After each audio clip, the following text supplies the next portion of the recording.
Hey guys, my name is Dr. Sarah Meyer, and I'm really excited to present to you today.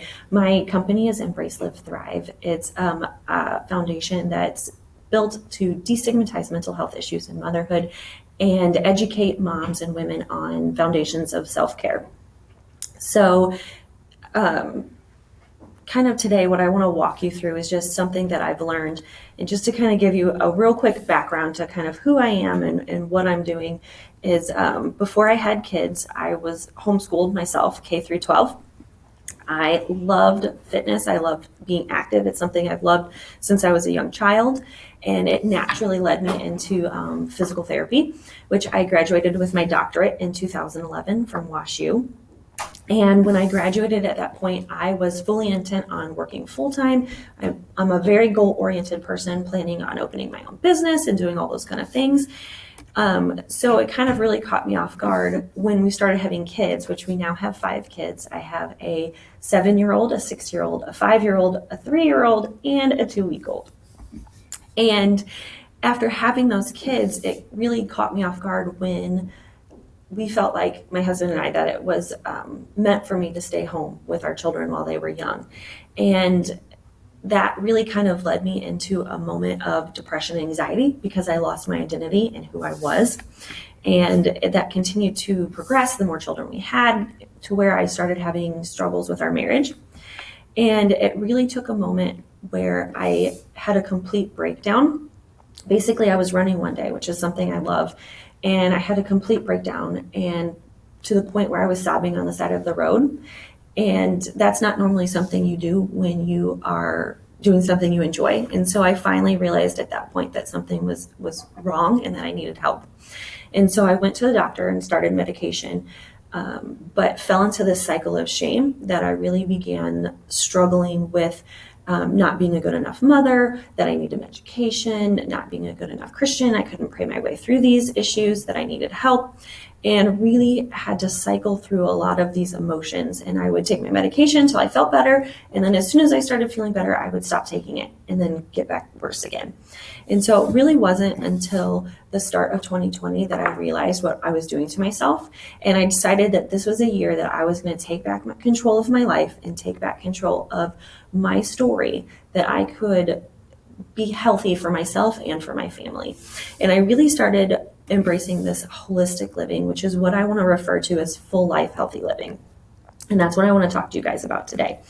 As a part of what I'm educating you guys through is a 4-step foundation, with the first being mental health, the second being social health, and then we're going to talk about nutritional health and physical health. And I truly believe that you have to address all areas of this in your life in order to really have full life healthy living. We're going to spend a little bit more time emphasizing mental health today, but we also will be talking through the others as well. So when we're thinking about mental health, there's 4 components. We're going to talk through perspective, emotional intelligence, identity, and purpose. So the first one, when we talk about perspective, that's how you look at the world around you and then also internally process the things that happen to you. So perspective can be influenced by many different things. It can be influenced by your personality. So are you an introvert? Are you an extrovert? Do you draw energy from being around people? Do you need to be by yourself to help reset? How you were raised is a big deal about how your perspective on things. How your parents looked at life often is a huge influence on you and a huge impact on how you also look at things, whether that is positive, negative, but it is a big impact. Your mentors. So what I mean by that is maybe not people who are specifically designed as mentors, but people that you draw influence from, draw perspective from. They're all going to influence how you look at things. And then finally, the people that you spend with the most time with are going to influence your perspective. So if you tend to be around people who tend to be more negative or angry or frustrated a lot, that's going to rub off on you and it's going to influence your perspective. And so we're going to talk a little bit more about how to reframe some of those perspectives in just a little bit. The next thing I really like talking about is emotional intelligence. That is recognizing the ability to recognize your emotions, but also the emotions of those around you. And it starts with just awareness, is being able to perceive, am I angry? Am I sad? Am I upset? And then also kind of trying to perceive others as well.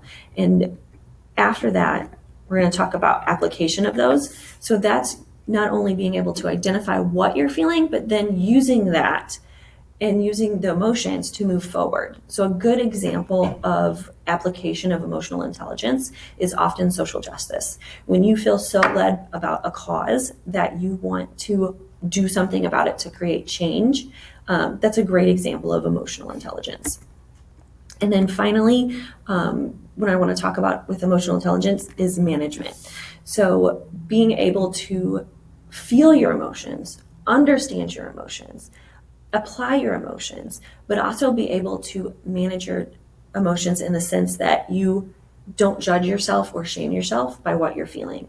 You take those emotions as sources of information about what you're upset about, what you're sad about, what you're trying to do to move forward.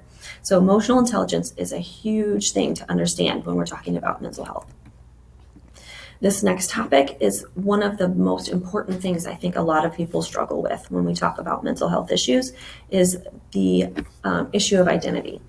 So often people take identity, whether it be your role as a parent or as a child, a professional, a volunteer, or maybe a job that you do, and they take those roles and they pull them on as identities. Well, what happens when you do that is when something negative happens, or you lose a job, or you change professions, your identity, yourself, becomes shattered or affected because that's who you were. So I encourage you, as we're talking about mental health, is to start looking at your identity and try to start understanding who you really are, and not just the roles that make up who you are. So the big thing about identity is it has to be based on something that is unchanging and foundational to who you are. And that has to be based on what you believe spiritually. And that can be anything as far as spiritual based belief goes, but it has to be true to you and what you believe, not what a parent did, not what people around you are trying to influence you to do. You have to know what you believe and why, and that becomes a basis of who you are. And it takes a lot of that inner work. So you have to be able to sit and reflect and clarify what is really important to you and what you truly actually believe in. And once you base your identity and figure out what your identity is, it's then that you can start figuring out what we're going to talk about next, is purpose. I think people look at purpose and become very overwhelmed by the thought of purpose, because everyone's looking for, well, what's my purpose in life? What's my goals? What's my things?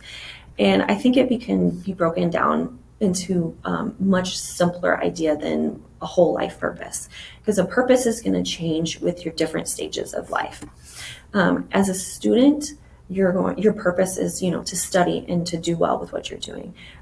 As a professional, your purpose is going to be to thrive doing whatever you're doing professionally. And then finally, as we're shifting into adulthood, I truly believe that our purpose is going to be found through our passions, whether that's through cooking or other activities that you just find passionately. It's going to be doing those things for the people that we love is what our purpose is going to be based on.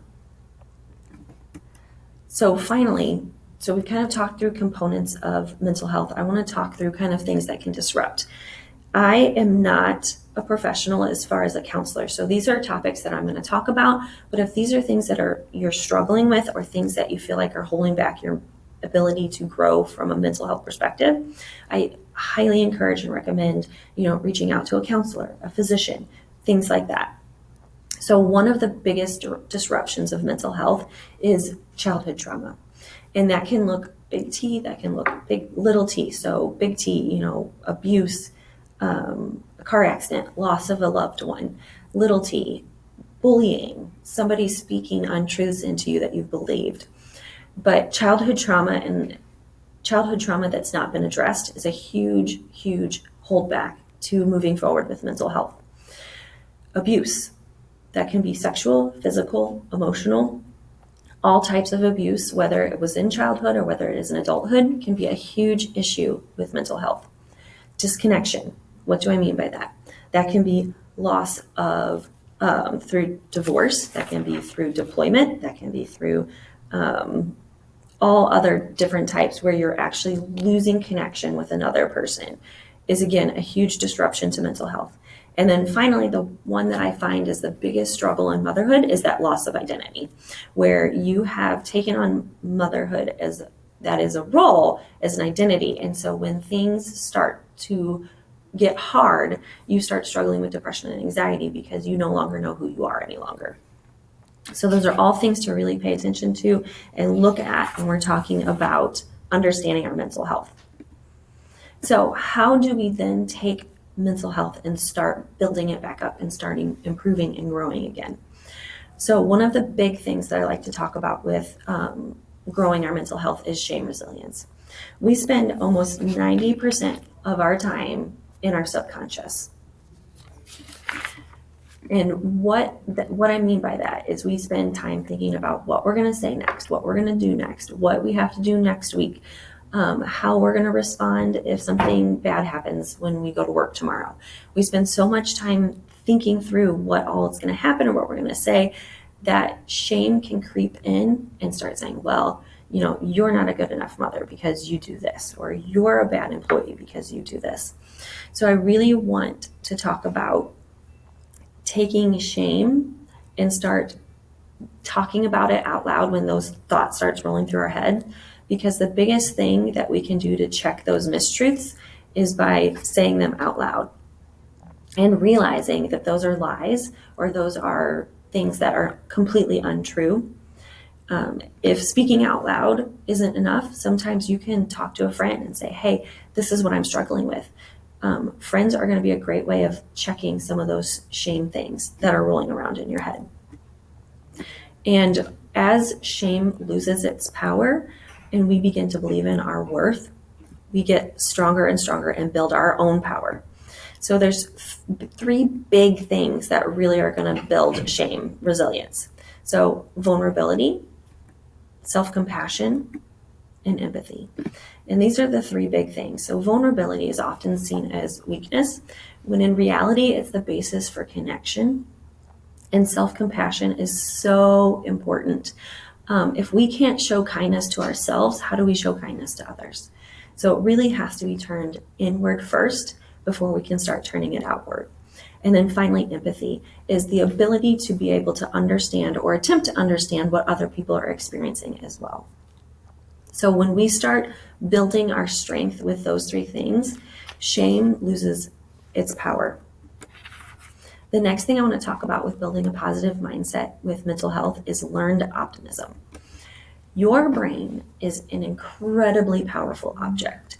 We know through science now that your brain has neuroplasticity. That means that it is changeable, it is modifiable, you have ability to change the way you think and the way you do things because of how powerful your brain is. So the old adage, well, that's just who I am, or that's just how I look at things, is no longer accurate.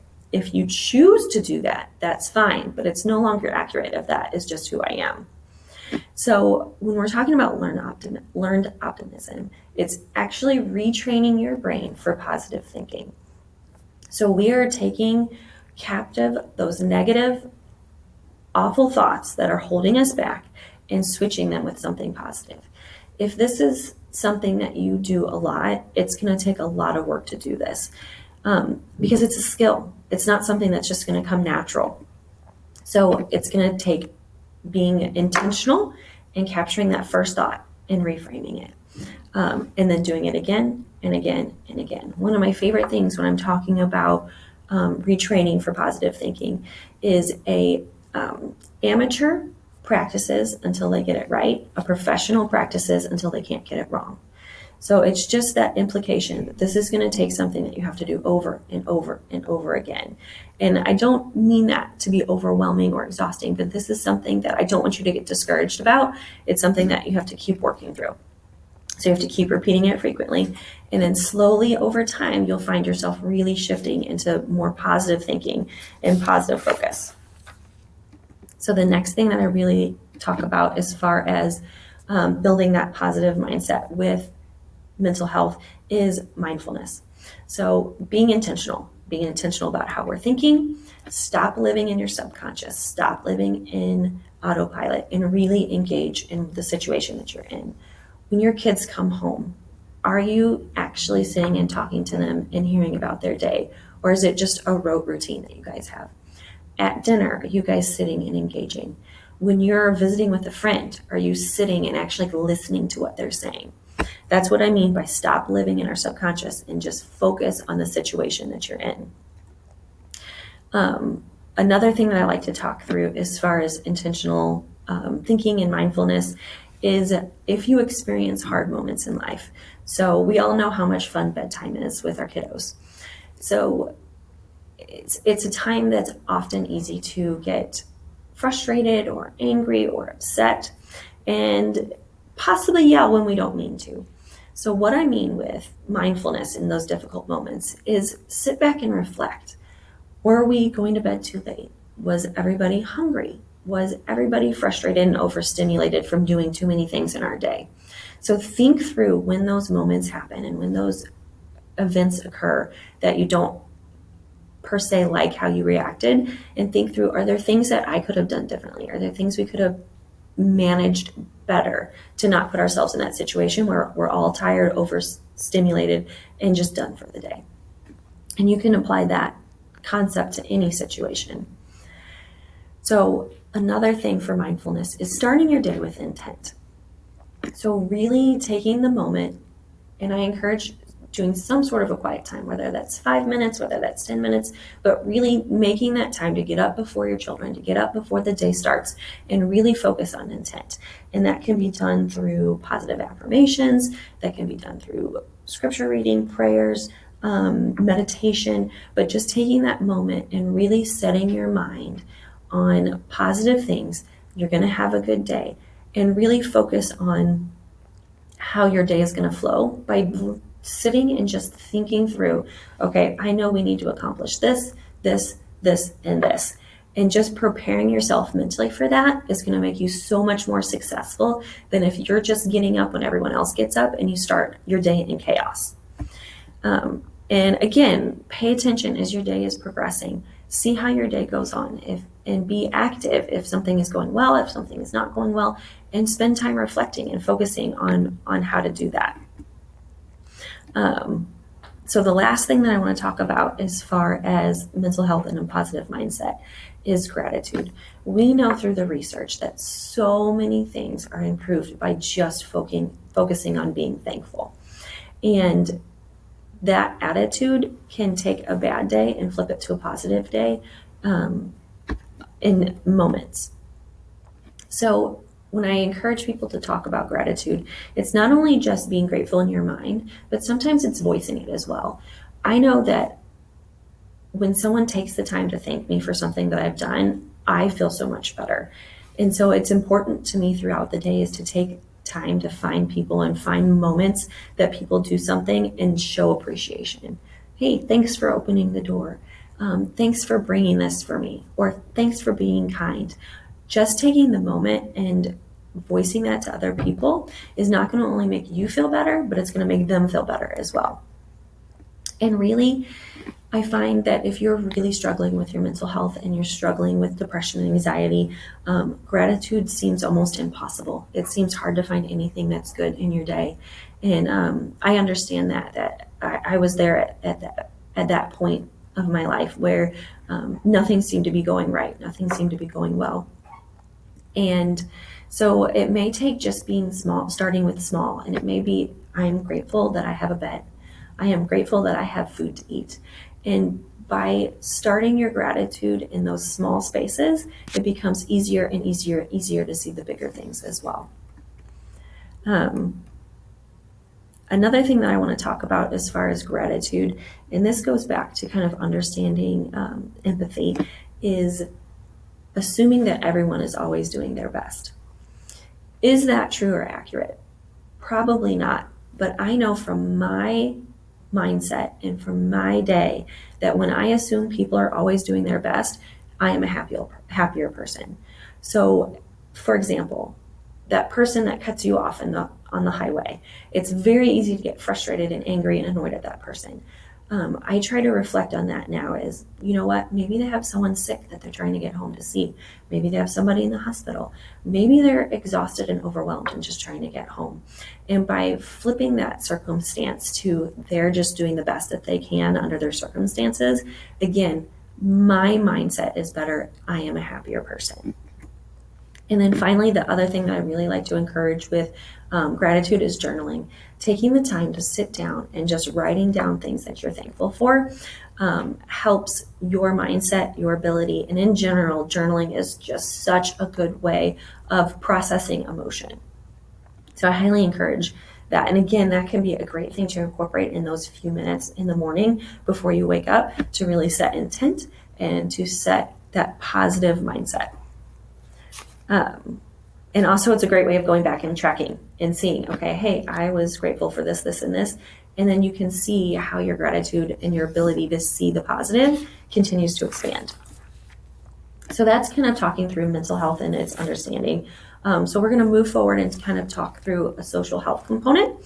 And this one is going to be based on, again, 4 different things. The first one I want to talk about is boundaries, which I think is super important that a lot of people underestimate the importance of it, or it's hard so they just don't do it. So boundaries is the ability to say no when you need to. And that can be sometimes even saying no to good things if it's not good for you or overwhelms you. So boundaries can be put in place with significant others, with parents, with family, with work, with your children's school. It is okay to say no when things are too much for you. And it's really about using those boundaries and those firm boundaries to make sure that you are making yourself a priority. Secondly, I want to talk through healthy relationships. So healthy relationships are going to be built on trust, rapport, understanding. Again, it's going to go back some to boundaries, but also a healthy relationship is going to be where it's mutually beneficial. And what I mean by that is healthy relationships have a give and take.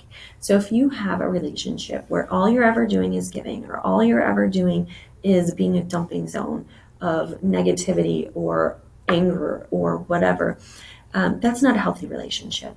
And that's something I really encourage you to reflect on, whether you need to put those boundaries in place or maybe you need to take a break from that relationship. Because your social health is such an important thing that if you're spending time in a toxic relationship, that affects everything about who you are. The next important thing to talk about with social health is having a support system. So that's your cheerleaders. Those are the people that are going to encourage you, support you, and just help you to be encouraged to move forward in everything that you're doing. And on the flip side of that, you also need to have people in your social health foundation that are also holding you accountable. And so that's people that are like, hey, what are you doing today? How are we moving forward? So that's going to look a little different from your cheerleaders and maybe a different person than your cheerleaders as well. So that might be a networking group. That might be a mentor that you have at work or school or home. That might be another mom that you're connecting with that's saying, hey, these are the things that you told me you were struggling with. How are we moving forward on those things? So as far as social health, boundaries, healthy relationships, support, and accountability, so important. Things that can disrupt your social health. Again, unhealthy boundaries. I think this is very easy to see often sometimes with parents. They have developed these relationships throughout your life that they really overstep their bounds, and maybe that's your parents, maybe that's your significant other's parents. And so it's really important to see things that are not healthy for you and not healthy for your family and start putting those boundaries in place. Another thing that's a big disruption for social health is that need to control. So are you in a situation where you are always trying to control everything your significant other does, everything your children do, everything that happens at work? That honestly is a reflection often of fear. So fear that things aren't going to be done right, fear that things are going to get destroyed, fear that children are going to get hurt. So I really encourage you that if control is something that you really struggle with, is to sit down and kind of try and figure out where that need for control is stemming from. Is it fear? Is it anxiety? Is it frustrations? Figure out where that need for control is and see if you can start addressing some of those underlying issues. Another disruption is isolation, and we've felt that no more than over COVID, where we've all been so isolated and have struggled not being around people. We are designed innately for a need for connection, for a need to be loved, for a need to be accepted. So when you become isolated and stuck where you're not getting that connection that we're designed to have, it can really be a big opening for depression and anxiety. So that's something to be very aware of, that if you're struggling with being isolated, we need to look for alternatives. Okay, does that look like finding a support group, a mom's group? If we're still struggling being out and around people, maybe that looks like going to the internet for support. So finding Zoom support groups. There's a lot of moms groups and nursing help and things like that that are still being Zoomed based, that are still better than being at home by yourself all the time alone. And the last thing that's a big disruption for social health is that disconnection. So again, we talked about that. Disconnection can happen through divorce, deployment, moving, having a new job, all the different things that take away that connection that you had, that base of support that you had, can cause a huge disruption to your social health. So how do we build that back up? So a big thing for social health is to understand your personality type. So are you more outgoing? Are you more introverted? How do you communicate? Are you a very forward communicator? Do you just say what's in your mind? Are you more passive aggressive? Understanding who you are and how you talk and how you communicate to other people is going to be a huge thing in all your relationships, especially with your significant other, but also, again, with family members, with friends. Super important. Making those firm boundaries, establishing what is healthy for you, what is healthy for your family, putting those boundaries in place, and staying firm with them. Now, there's always going to be a little bit of flexibility with boundaries, but if it's not good for you to have visitors after 7:30 because everybody needs to go to bed on time, stick with it. Be firm. A big thing for understanding your social health, and this goes throughout our foundations, is understanding your worth and your love, being able to love yourself. That is foundation to everything. You are worthy, you are enough, and being able to understand that is going to set you out from a place of health. And finally, the last thing I want to talk about with social health is understanding intimacy. So there's two different ways or perspectives of intimacy. You have intimacy with family and friends, where again, you're making sure that you're spending time with them. You're understanding who they are, what makes them happy, what makes them sad. Building that intimacy with friends and family is what builds that true deep connection. Intimacy in a relationship with a significant other is going to look a little bit different in the sense that not only are you getting to know each other on a deeper level, you also need to make it's important to have sexual intimacy as well. When you put that off and don't make it as an important part of your relationship, in a committed relationship, it is going to affect your ability to communicate and interact. So it's super important to make all parts of your relationship with your committed significant other important. Communication, intimacy, sexual intimacy, all of them are important. They need to have equal time.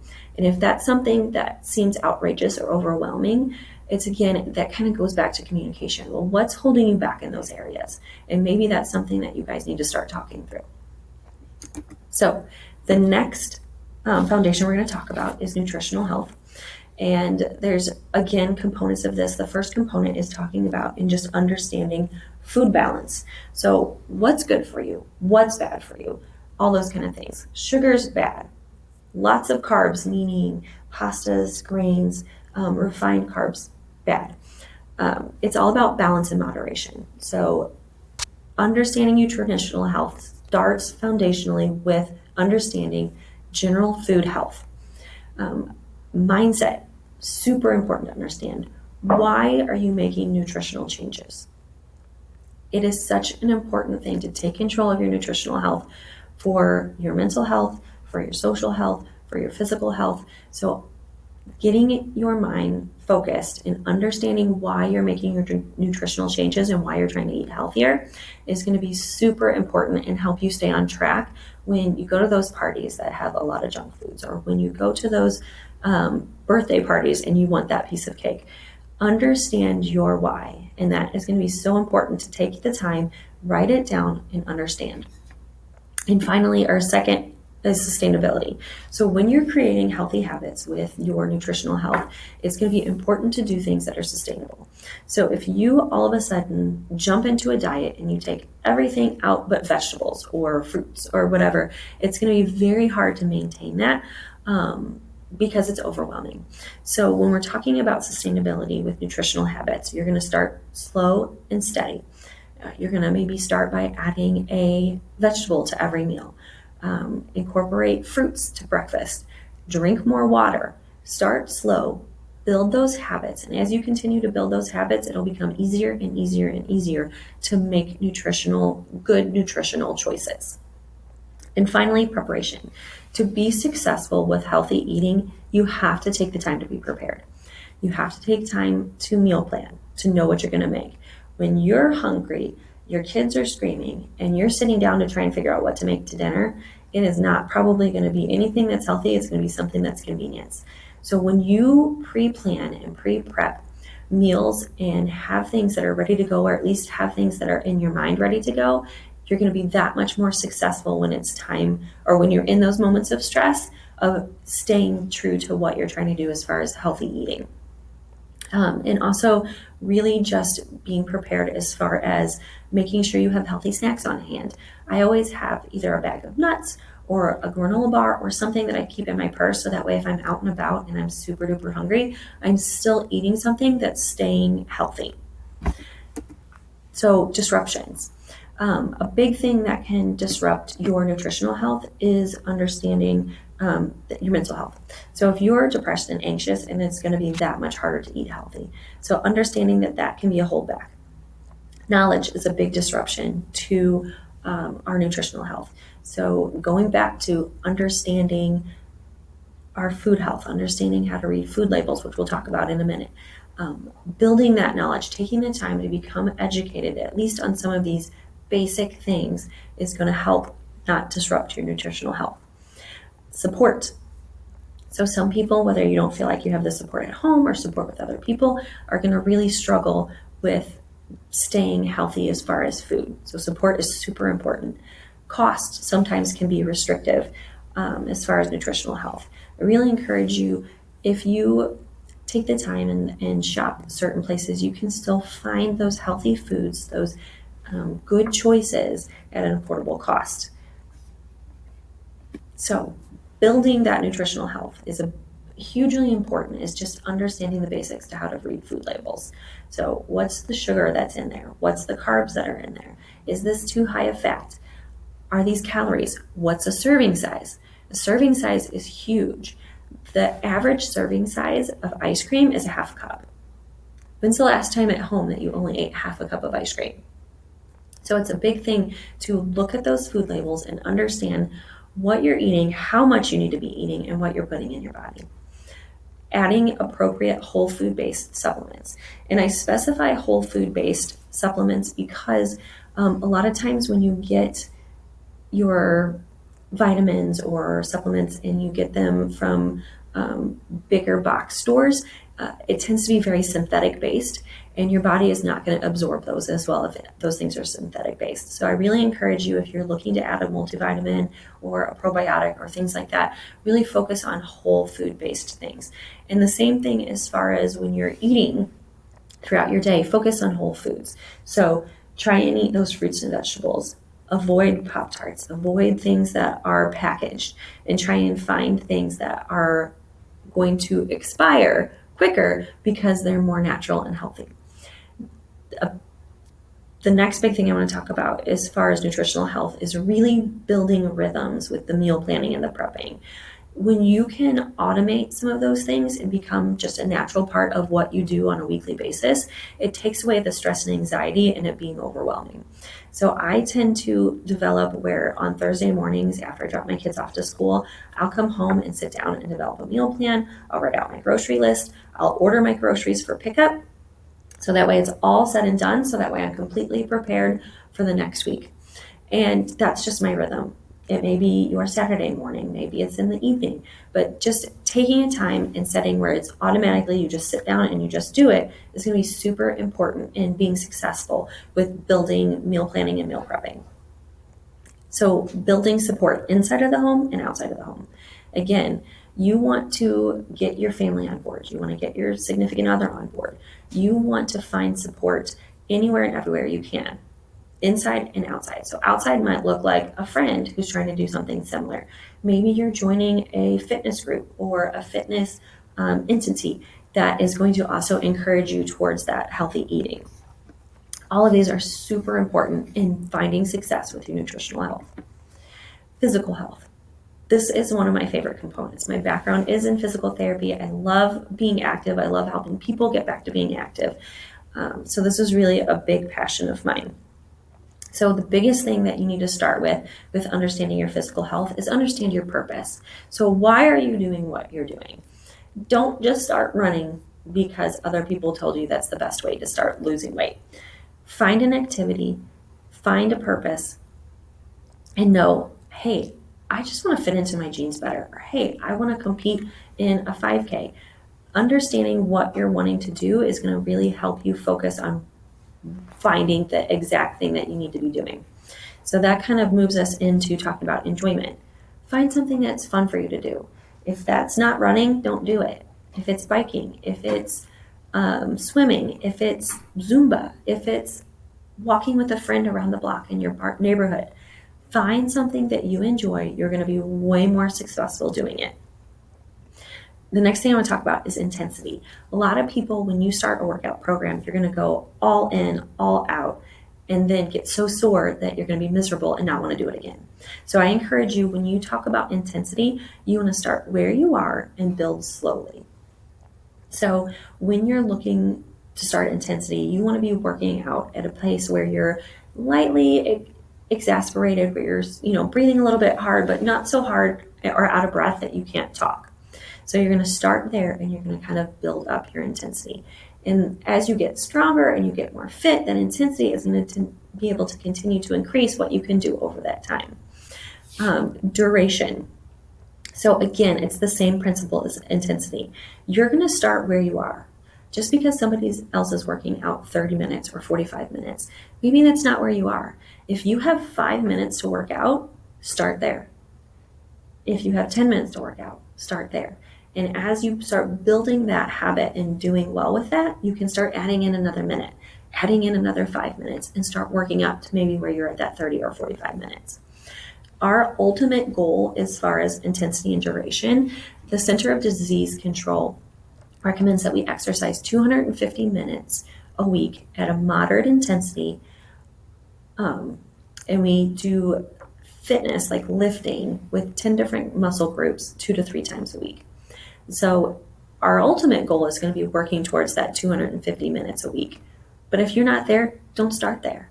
But that is going to be ultimately where you're going to want to work towards, because that's just a recommendation on maintaining general health and fitness. So things that can disrupt our physical health. Injury. If you have a nagging injury, whether it's a knee, a back, a hip, a shoulder, that's limiting you from being physically active, it's time to start addressing it. And that may be you go online and start looking for exercises. Maybe it's time to go to your doctor and see what next steps are. Maybe you need to go see a physical therapist and get some rehab to get back to where you can be active. It is no longer a time to let yourself have excuses that an injury is holding you back. Time. It's a big disruption when it comes to physical health. To a point, I would encourage you that time is relative and you find time for things that are important to you. And I would encourage you to start looking for time that you can be physically active. And again, if that starts with 5 minutes, if that starts with 10 minutes, maybe it's loading your kids up in a stroller and walking around the block a couple of times.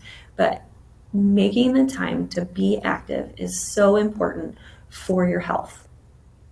Lack of motivation, another really big thing for physical exercise. I would encourage, as far as this goes, and again, we're going to talk about this a little bit more in a minute, is, developing that support system.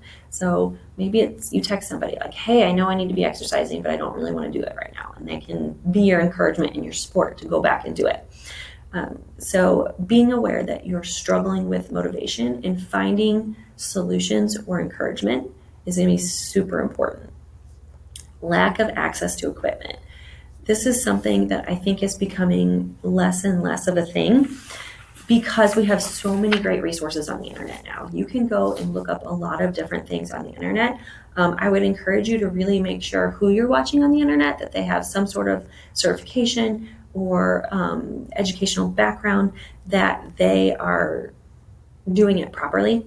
But you can find a lot of different exercise routines online now.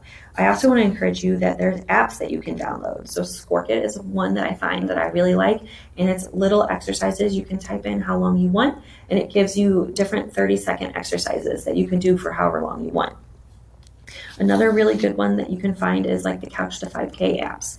So through apps, through internet, through different access, you can find ways to be active even if you don't have access to a gym or equipment. So that is no longer an excuse. So building positive physical health. Buddy system is huge. Find somebody that you can either work out with or that you're texting and keeping accountability. Watch your body. As you start an exercise program and your clothes start fitting better or you start feeling less bloated, making sure that you're paying attention to how your body changes is going to be so important to keep yourself motivated and wanting to do it because you see what it's doing, the positive that it's doing for you. Improve sleeping patterns. It sounds counterintuitive, but actually getting up earlier and making a point of being active, you're actually going to feel better and rest better at night by doing those things. So pay attention to your sleeping patterns.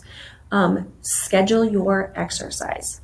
And I mean, legitimately take time in your planner, on your phone, write it down, because it adds to the accountability. So make it a priority, schedule it in your schedule so that way it gets done. And finally, a really great way of building your physical health and importance of it is get your family to participate with you. So do a family walk, do a family bike ride.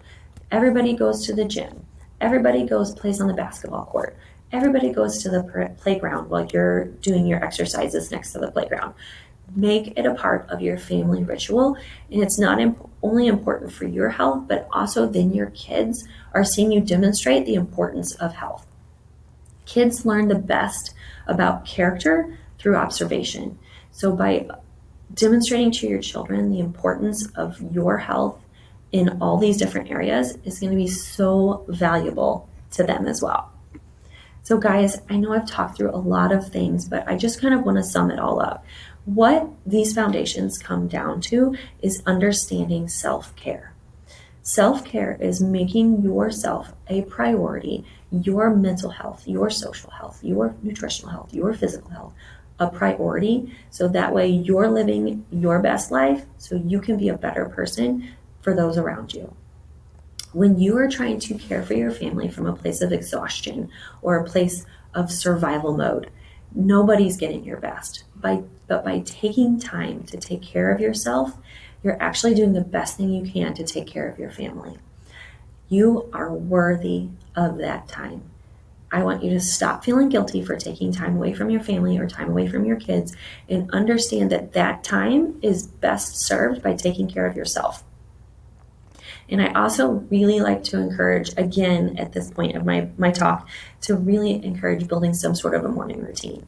And if you're really not a morning person, maybe that's a lunchtime routine, or maybe that's a nap time routine, but making that time where you're going through positive affirmations or prayers, doing that self-reflection, making sure you're doing that mindfulness of setting your intent, doing journaling, doing reading, But taking that time to really just focus on your health is such an important thing. Take the time to take care of yourself. It is something you won't regret. I always like to encourage people and tell them that it is okay to not be okay, but let's not stay there. And that's a part of what I am trying to build with this business, is just to develop resources that people can know and understand how to start moving forward with their health. As a part of that, I've launched a podcast that I really love. It's called Embrace, Live, Thrive. And I talk to a lot of different people, but I have two main purposes. One, I talk to moms who are struggling and have struggled with mental health and how they've become successful or how they're moving through and working through them. But I also talk through different health professionals. I've talked to counselors, functional medicine doctors, chiropractors, health coaches, fitness experts, mompreneurs, but people who are making the effort to show and provide resources that you can know that you can move forward with your mental health, with your success. So there's some great stories on there. You go search Embrace, Live, Thrive. You can find the podcast and download all those different episodes, or whatever ones makes the most sense to you. But guys, you can also go on and find my blog / my information on www.embracelivethrive.com. You can find me on Facebook and Instagram. But I really just want to encourage you guys to get out there, start finding the resources that you need to start feeling healthier. And a lot of the stuff that we've talked through and the resources that I have to offer are all going to be on the handout that you guys have as well. So guys, I really appreciate you take the time to listen and hear about my passion, about what I'm trying to educate on. And if you have any questions, please reach out and ask. Thanks.